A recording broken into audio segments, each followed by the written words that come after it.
Scott Peters has inched ahead of Carl DeMaio in one of the most expensive and nasty congressional races in California. Chris Cate wins in Council District 6, giving Mayor Kevin Faulconer veto power over the San Diego City Council. La Masons voted to retire their longtime mayor, Art Madrid, and voters said a resounding no to building hundreds of houses on an Escondido golf course. Oh, and Governor Brown is elected to an unprecedented fourth term. I'm Tom Fudge, and the KPBS Roundtable starts now.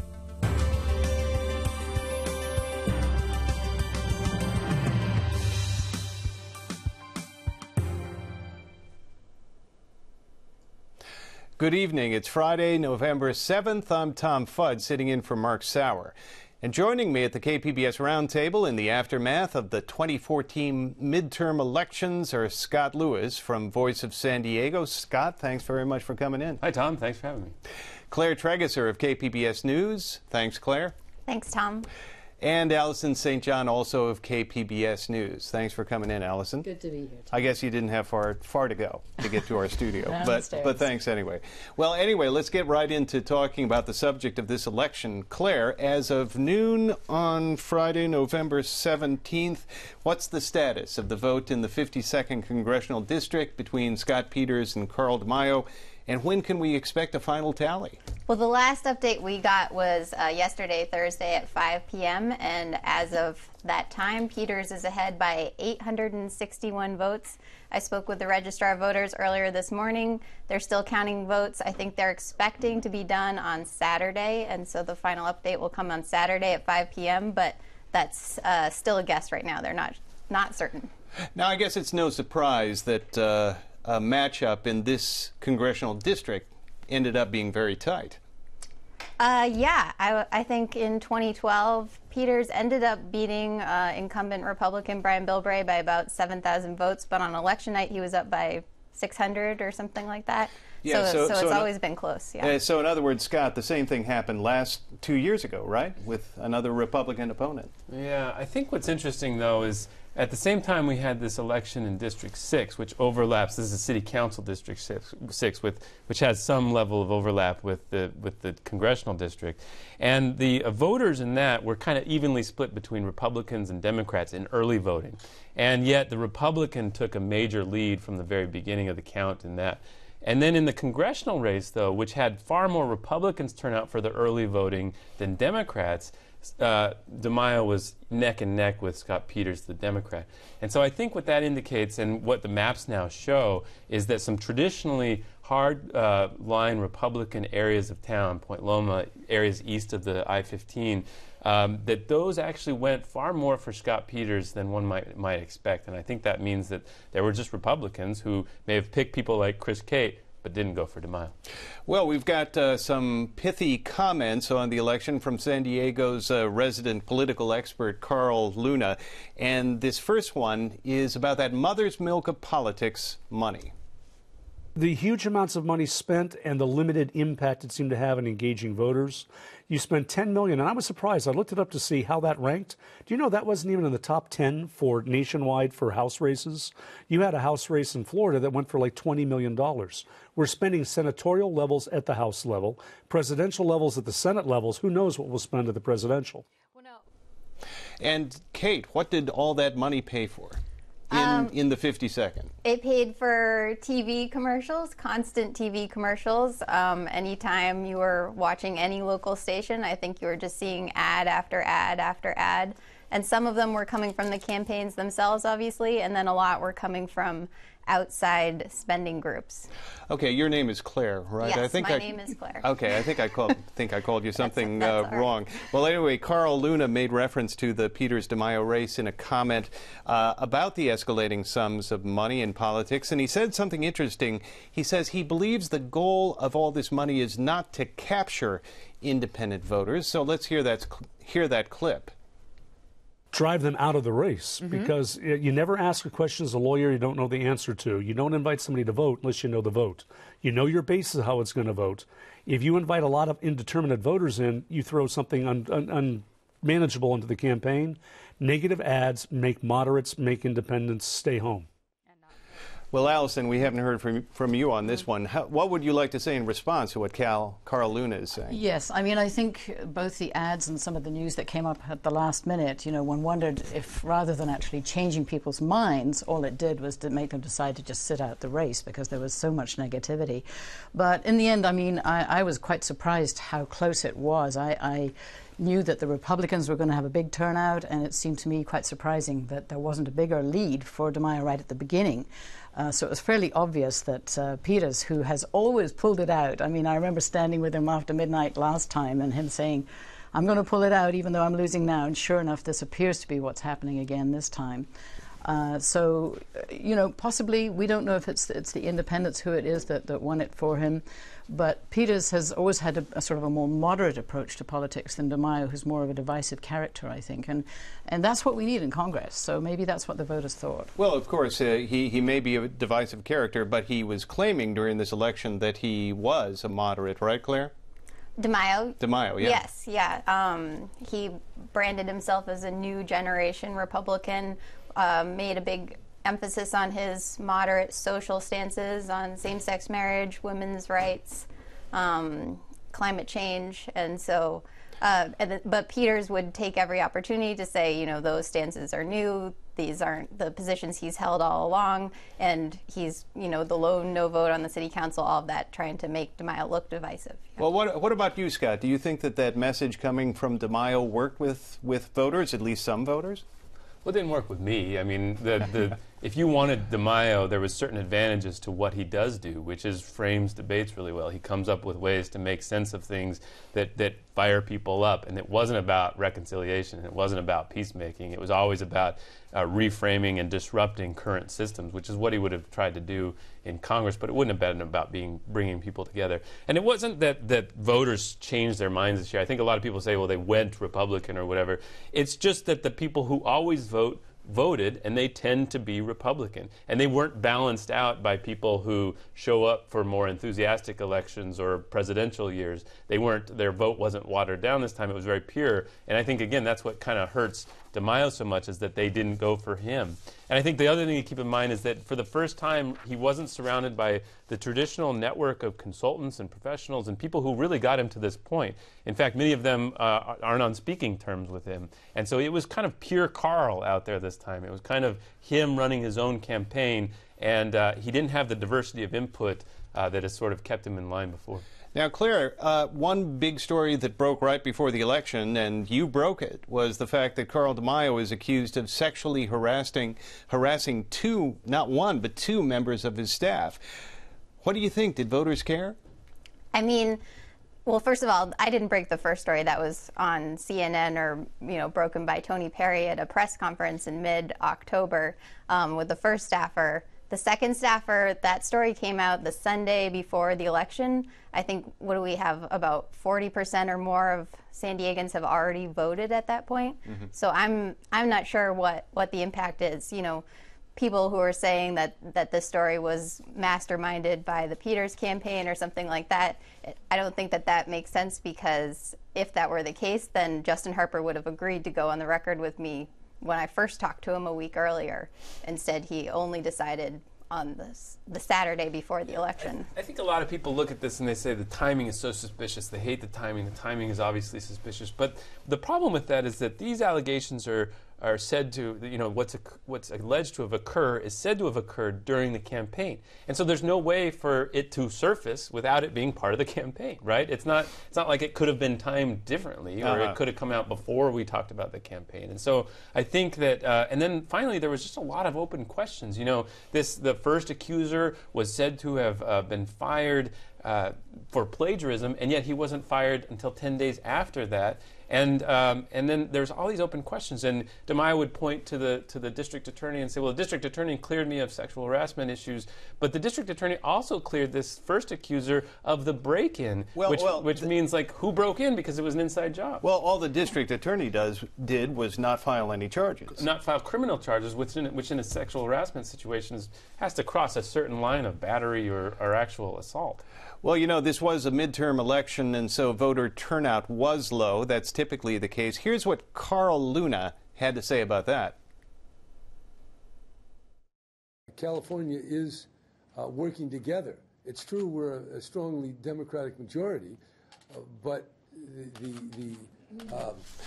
Okay, well, that was not Carl Luna. I think that was Jerry Brown, and we'll get to him later. But if we can hear that clip right now, let's hear what Carl Luna had to say about turnout. Which is probably the new normal, because voters, a lot in the middle, are not seeing any advantage to either party. The typical person in America is not living better today than they were in 2008. So you say, what's the point? If nobody's going to help me, you stay home. And then you discover no one is going to help you because you stayed home. Okay, so folks, any comment on that low turnout? Allison, what do you think? Yes, well, I agree. I mean, here we have all this news that the economy is getting better, but a large number of the, the population are not seeing it affecting them. And maybe they feel that perhaps by jumping to the other ship, by going more Republican, it'll help them out. But then, we get all this good news about the economy the very day after the election, and one wonders, well, maybe the Democrats were doing the best they could, and it was the Republicans that were stymieing them. So it's a hard job for the voter to figure out how to get the shift that really will take this economic recovery to reach down to the middle class. I think another thing is, I mean, if you didn't live in the 52nd district, there really wasn't any race that was exciting to get people to turn out to the polls. Anecdotally, I heard a couple stories of people who didn't live in the 52nd district going to their polling place and saying, hey, where's the Peters DeMaio race on my ballot? Like, that was the only thing that was attracting attention. So it would be interesting once this is all done to see what the turnout was in the 52nd district compared to the rest of the county. Well, of course, Scott, this all happens against the backdrop of a Republican takeover of Congress. Now, what happened there? Was this the luck of the draw? The right seats happened to be up, low turnout. What do you think happened there? Yeah, again, this solid core of people who always vote tend to vote Republican. And this time they just weren't balanced out by any wave of low information voters or people who are motivated to vote for a unique candidate for president. And so I don't think it was necessarily a changing of sentiment as much as those off years. It's become pretty clear that every 4 years, Democrats, especially if they have somebody that they're enthusiastic about for president, can do really well all throughout that ticket. In fact, I don't think Carl DeMaio could have had any shot of winning for mayor in 2012. And yet, I also don't think that it was possible for Democrats to win this year in certain races. And so it's just the way that seems to go. People who vote all the time do really well when they're not balanced out by these new voters. DeMaio made that point very clearly after he lost the mayor's race, right, saying, the Republican Party has this problem. It's not my fault. Everyone was out. I think they called it like Obama ballots or something, because everyone's out voting for Obama, so they vote Democrat all the way down. It'll be interesting if he does end up losing what he says is the reason for losing this time. Okay, and well, let's move to a different subject, a little bit more local politics here. What happened to Art Madrid, Allison? Yeah, well, that was perhaps one of the biggest sort of upsets at the local level. There were a number of mayor's races, and Art Madrid he's aged 80. He's been there for years and years and years, and he actually was defeated by a newcomer. So it looks like a bit of a beginning of a new era for La Mesa.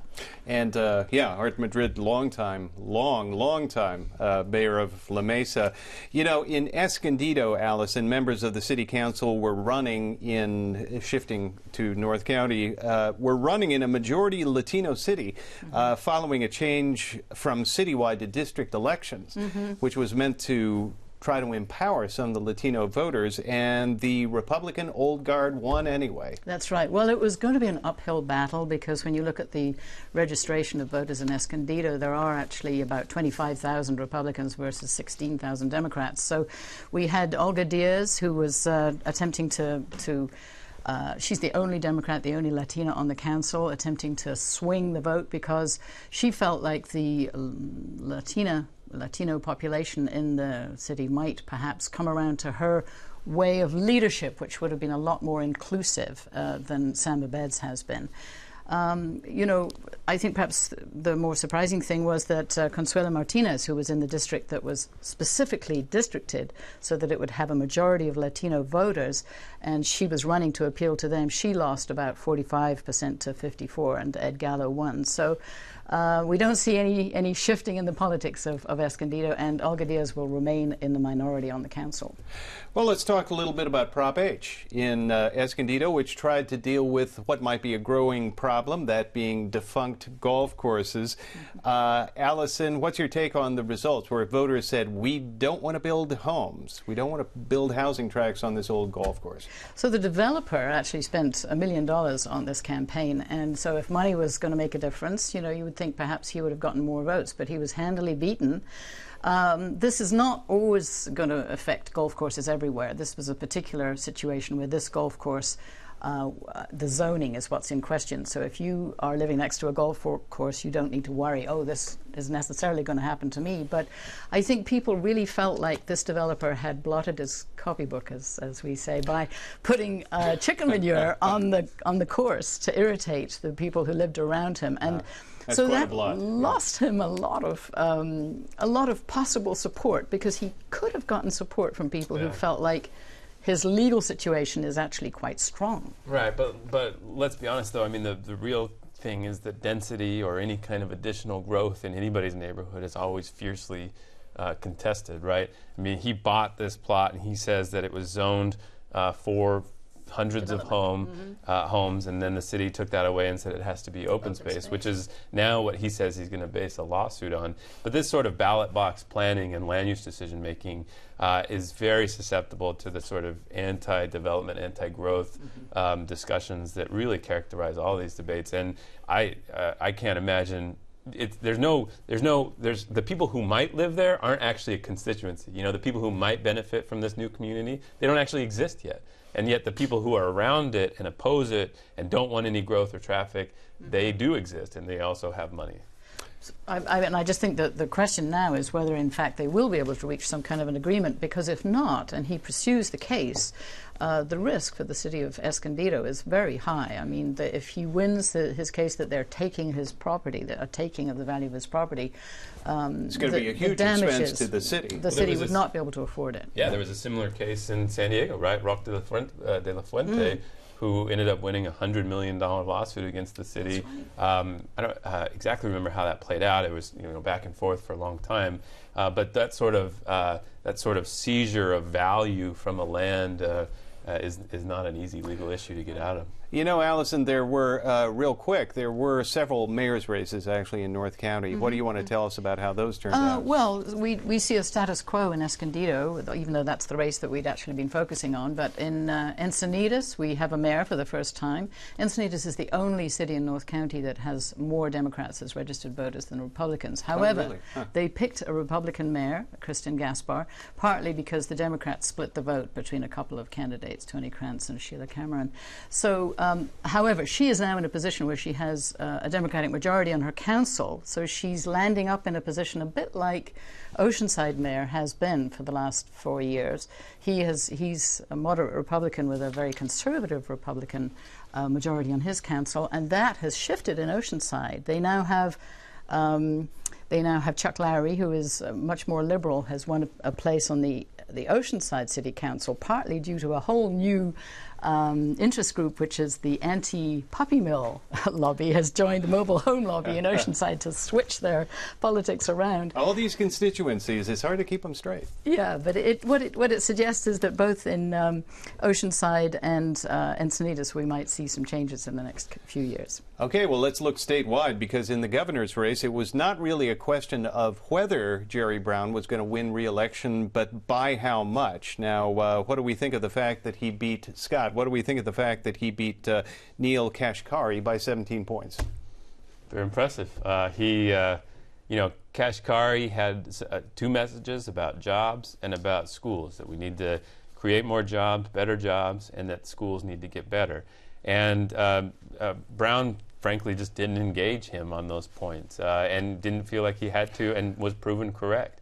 I do think I do think Kashkari set some of the framing, though, of the Republicans and what might be an alternative political approach in this state, which is what also Marshall Tuck brought up as the superintendent candidate, who also lost, is that we need to focus on more quality schools, and that people do respond to some extent to that message. Now, we'll see if they get anywhere. Well, let's hear a little bit from Jerry Brown. Here is what Brown had to say about his re-election, which was not much. California is working together. It's true we're a strongly Democratic majority, but the enthusiasm with which legislators, such as Jim Nielsen and others, have joined in the support of the water bond, with habitat investments, with efforts supporting low-income communities and their need for water, as well as storage, I think show great promise that we can do good things going forward. So, yeah, the rest of the country is going its own way. But these elections, they come and they go. I think Clinton lost the Congress, and he was able to still be effective. So I think the president has the same opportunity.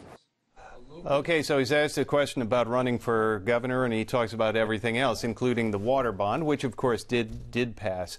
You know, we're short of time here, so I just want to say Democrats in Sacramento don't have a supermajority anymore, so that's an interesting point. But they no longer have, and they also no longer have a veto-proof majority anymore in the San Diego City Council. Can you tell us about that, Scott?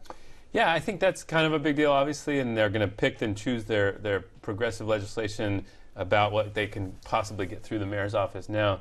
But probably a bigger deal is that now Republicans have enough of 4 people on the city council that they can get their own agendas onto the docket if they all 4 get along on the same principle. And the other thing to watch for is, it may be early and people don't want to hear it, but in 2016 we're going to have a major contest, a probably very bitter one, for District 1, La Jolla University City, because that one now will determine the future makeup of the city council, whether it's Democrat majority or Republican, and yeah, it's going to be fierce.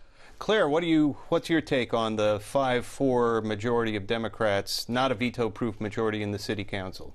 Well, I read Andy Keats's story in Voice of San Diego. I thought it was really good, and it had, I mean, the point that 4 Republicans can get together and bring up issues to the docket. It seemed like Todd Gloria, the city council president, was saying we do that anyway, and there was only 1 vote so far where the 6 votes of the Democrats had overridden Faulkner's veto. So it seemed like it was more about, you know, who is this new city council member, Chris Cate? Right. What is he going to be doing? What are his interests? What is he going to be bringing to the council than necessarily the complete political breakdown? Is that?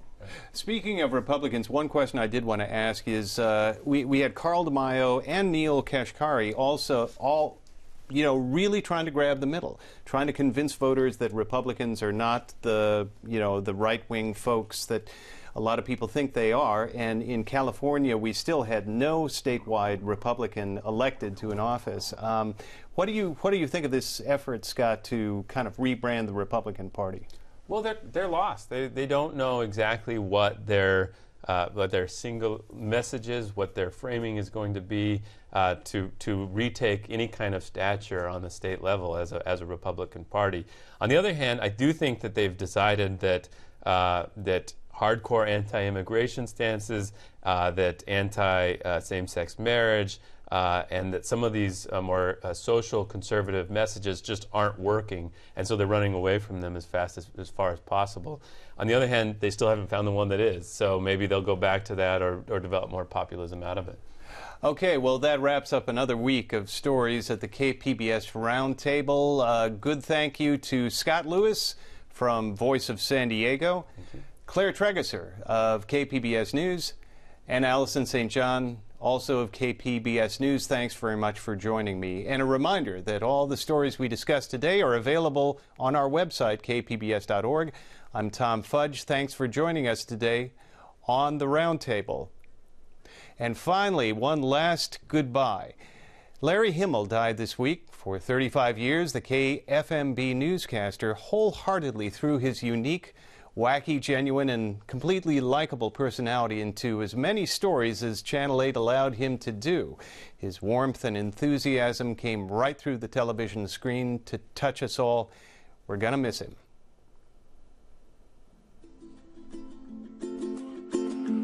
I see skies of blue and I see clouds of white and the brightness of day. I like the dark and I think to myself, what a wonderful world. The colors of the rainbow, so pretty in the sky, are also on the faces of people passing by. I see friends shaking hands, singing, how do you do?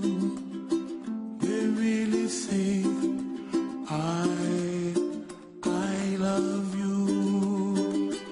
I hear babies cry and I watch them grow. They'll learn much more than we'll know, and I think to myself, what a wonderful world.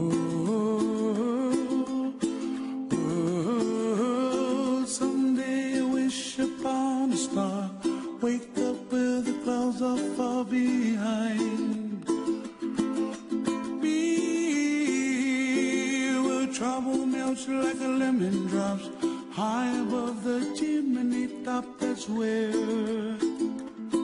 you find me, oh, somewhere over the rainbow, way up high.